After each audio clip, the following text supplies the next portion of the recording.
친구들 안녕하세요. 9월 14일 화요일입니다. 또 새로운 한 주가 시작되고 우리 친구들은 어김없이 복 있는 사람으로 큐티를 하고 있네요. 참 귀하고 또 우리 친구들이 말씀을 통해 복 있는 믿음의 사람으로 자라기를 축복합니다.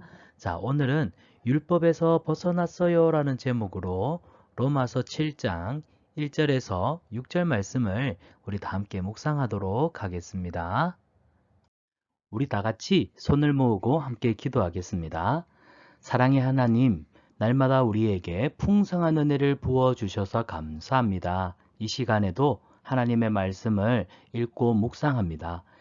진리의 영이신 성령님께서 우리와 함께 하셔서 하나님의 말씀을 잘 깨달을 수 있도록 도와주시고 믿음으로 순종하며 살아갈 수 있도록 용기와 격려를 더하여 주세요. 날마다 하나님의 기쁨이 되는 우리 믿음의 친구들 되기를 소원합니다. 예수님의 이름으로 기도합니다. 아멘.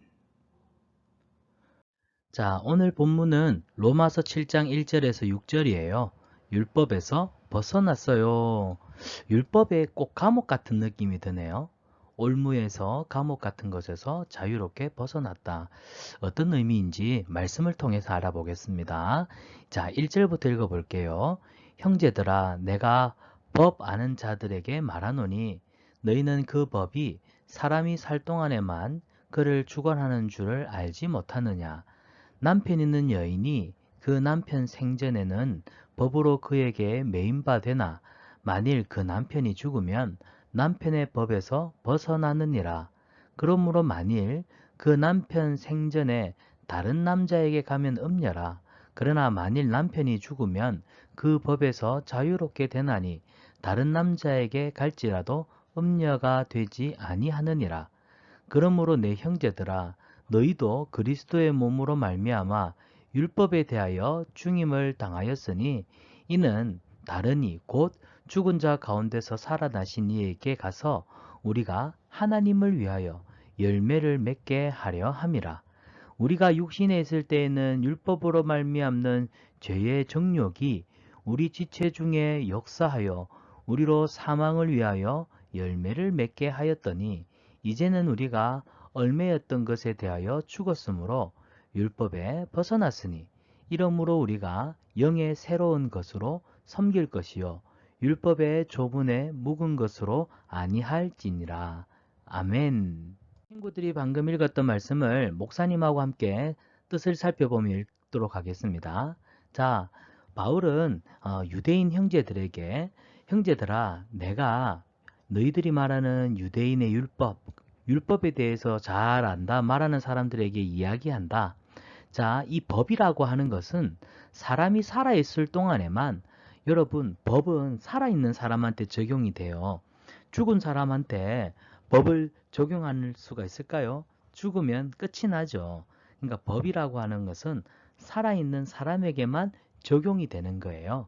그래서 살아있는 사람에게 법은 그 사람에게 법으로서의 효력이 있다. 그래서 법이 그 사람을 주관한다. 이 이야기를 하고 있습니다. 예를 들었거든요. 어떤 예를 들었냐면 한 남편이 있어요. 그 남편에게는 아내가 있죠. 자, 남편과 아내는 결혼을 해서 정당한 합법적인 부부가 되었습니다. 그래서 남편이 생전에 살아있을 때를 말합니다. 살아있을 때에는 이 여자는 남편의 아내가 되므로 아내로서의 의무와 책임을 다해야 합니다.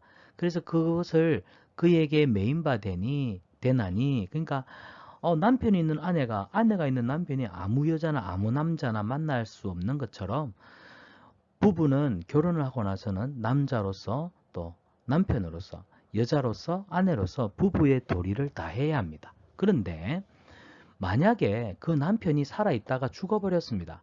그 죽으면 여자는 어떻게 될까요? 이제 그 남자와는 이별하게 되었기 때문에 그 아내로서 남편으로서의 그 대의를 지키던 법이 이제 법에서 벗어나게 되는 거예요. 그래서 남편을 잃은 아내가 또 다른 남자와 결혼을 할 수도 있고 또 아내를 잃은 남편이 다른 여자와 또 결혼도 할 수가 있다 이겁니다. 근데 남편이 살아있는데 다른 남자랑 결혼하고 아내가 있는데 다른 여자랑 결혼한다 이거는 불법이죠. 그러나 남편이 죽고 난 이후에 아내가 죽고 난 이후에 사별한 이후에는 또 하나님께서 짝 지어주시는 또 남편을, 아내를 맞이할 수 있다는 겁니다. 그러니까 이것이 뭐냐면 법은 살아있을 때, 사람이 살아있을 동안에만 적용이 된다는 겁니다. 자, 그래서 남편 생전에 다른 남자를 만나면 그것은 간음죄를 저지른 음녀가 되는 것이죠. 자, 이것을 가지고 예수님이 말씀하십니다. 내 형제들아, 너희도 사실은 예수님 때문에 너희가 죄에 대해서 죽임을 당하지 않느냐. 그래서 죄가 죽음을 당했기 때문에 우리는 이제 죄의 법에서, 사망의 법에서 벗어나서 우리를 그 보혈의 피로 우리를 자유롭게 해주신 예수님께 속하는 자가 되었다는 것을 말하고 있습니다. 그래서 우리는 예수님 때문에 율법에서 벗어나게 되었고, 율법에 대해서는 죽었고, 하지만 하나님의 거룩하신 의에 대해서는 다시 살아난 사람들이 된 것입니다. 그래서 6절에 보면 우리가 얽매이는 있는 것은 율법이 아니라 오히려 예수님, 성령으로 말미암아 우리가 새로운 것. 그래서 캐캐 묵은 율법의 조문에 묵은 것이 아니라 오직 살아계신 하나님의 말씀에 의해서 살아가고 또 말씀의 인도하심을 받고 말씀이 주는 은혜와 기쁨을 누리며 살아가는 그런 새로운 신분을, 새로운 존재가 된 하나님의 백성이 되었다. 이 얘기를 바울이 우리에게 하고 있습니다. 기억하세요. 예수님 때문에 우리는 죄와 사망의 법, 율법에서 벗어나 하나님의 거룩하심으로 의롭다 칭찬받는 믿음의 자녀들이 되었습니다. 그렇다면 율법이 가진 임무는 무엇인가요? 숨은 그림을 찾으며 확인해 봅시다. 모세가 시내산에서 두 돌판을 들고 내려옵니다. 사람들은 우상 숭배하던 일, 남의 돈을 훔치던 일, 친구를 미워하고 친구에게 해코지했던 일들, 이런 일들이 다 두려워하고 부끄러워하고 있습니다. 자, 이것을 보니까 율법은 뭘 깨닫게 하나요? 맞습니다. 우리가 하나님 앞에 어떤 죄를 가지고 있는지 율법은 우리에게 최소한 죄가 무엇인지를 정확하게 깨닫게 해주지요. 그래서 우리는 율법 때문에 하나님이 기뻐하시는 일을, 하나님이 원하시는 하나님의 뜻을 이루는 삶을 살려고 노력하게 되는 것이죠. 율법은 단순히 지켜야 할 것, 지키지 말아야 할 것의 문제가 아니라 율법은 거룩한 삶을 위해서 하나님이 주신 우리의 삶의 지침이고 또 우리가 마땅히 그렇게 살아가야 될 우리의 소명이라는 사실을 우리 친구들이 기억하기를 바랍니다. 숨은 그림은 연필, 종이배, 버섯, UFO인데요. 목사님이 이야기를 하는 중에 여기 보면 버섯도 찾았고 또 왕관은 아니나요? 왕관은 아닌가요? 그 다음에 UFO도 여기 있고 또 여기 종이배도 있고 그 다음에 연필은 어디 있죠? 연필은 여기 있나요? 이렇게 해서 숨은 그림을 찾기를 할 수가 있겠네요.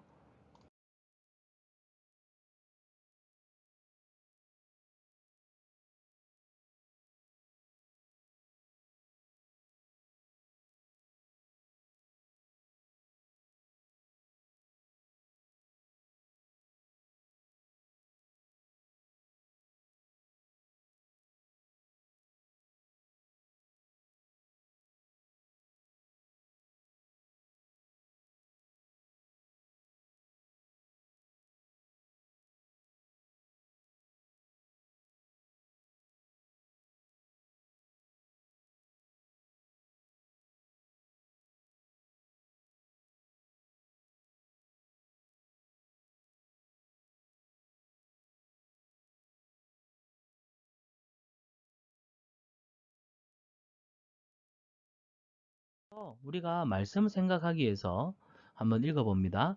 율법은 우리의 죄를 드러내요. 율법은 우리의 죄가 무엇인지를 깨닫게 해줘요. 그렇기 때문에 율법을 의지하면 의지할수록 죽음으로 달려갈 수밖에 없는 거예요. 율법에서 벗어나기 위해서 하나님이 주신 해결책은 뭘까요? 자, 아래 그림을 보면서 이야기해 봅시다. 율법이 있어요. 율법을 가까이 할수록 죄가 크다는 것을 알게 되고 이 죄 책임에 눌려서 고통하는 사람들이 참 많죠. 하지만 우리 주 예수님으로 말미암아 우리는 이 죄를 다 훌훌 털어버리고 자유를 얻게 되죠. 그래서 우리는 예수님 때문에 예수님을 믿는 믿음 안에서 율법이 정한 그 죄의 정죄 속에 괴로워하는 자가 아니라 하나님이 주시는 은혜의 자유를 누리는 믿음의 사람이 되었다는 사실. 그래서 우리는 예수님 덕분에 하나님의 백성은 율법과 죄로부터 자유롭게 되었다는 사실을 발견하게 돼요. 그렇다면 하나님의 백성은 어떻게 살아야 할까요? 빈칸에 알맞은 단어를 써보세요. 6절입니다. 영의 새로운 것, 성령님을 의지하며 살아야 합니다. 우리 친구들 그런 믿음의 사람 되기를 축복합니다. 자, 말씀 행하기입니다. 예수님을 믿는 우리는 죄와 율법에서 벗어나 자유롭게 되었어요. 율법으로부터 벗어나게 해주신 하나님께 감사의 편지를 우리 친구들이 한번 써볼까요? 자, 우리는 예수님의 십자가 보혈, 그 피를 믿는 믿음으로 구원을 얻게 되었습니다. 참 감사합니다. 우리가 율법 아래 있을 때는 율법이 우리를 끊임없이 죄인으로 정죄하고 우리를 참 비참하게 살게 했는데 이제는 은혜의 율법, 예수님으로 말미암아 자유를 누리게 되었습니다. 이 참 자유를 주신 하나님께 감사합니다. 우리 친구들이 이런 편지를 한번 써보았으면 참 좋겠습니다. 자, 이번 주 말씀 외우기인데요. 빈칸을 채워가며 외워볼까요? 죄의 삭은 사망이요. 하나님의 은사는 그리스도 예수 우리 주 안에 있는 영생이니라. 로마서 6장 23절 말씀. 아멘. 한 번 더 읽어봅시다. 죄의 삭은 사망이요. 하나님의 은사는 그리스도 예수 우리 주 안에 있는 영생이니라. 로마서 6장 23절 말씀. 아멘. 우리 함께 손을 모으고 기도하겠습니다. 살아계신 하나님, 오늘도 큐티할 수 있게 해주시고 말씀을 깨닫는 은혜 주셔서 감사합니다. 큐티하는 동안에 하나님을 만날 수 있어서 참 좋았습니다. 율법에서 벗어나 하나님을 올바르게 섬길 수 있는 새로운 방법을 가르쳐 주셔서 감사해요. 죄짓지 않도록 또 깨달은 말씀에 순종하며 살아가도록 저희들을 항상 지켜주세요. 예수님의 이름으로 기도합니다. 아멘. 큐티로 시작한 하루, 큐티로 마무리한 하루, 가장 행복합니다.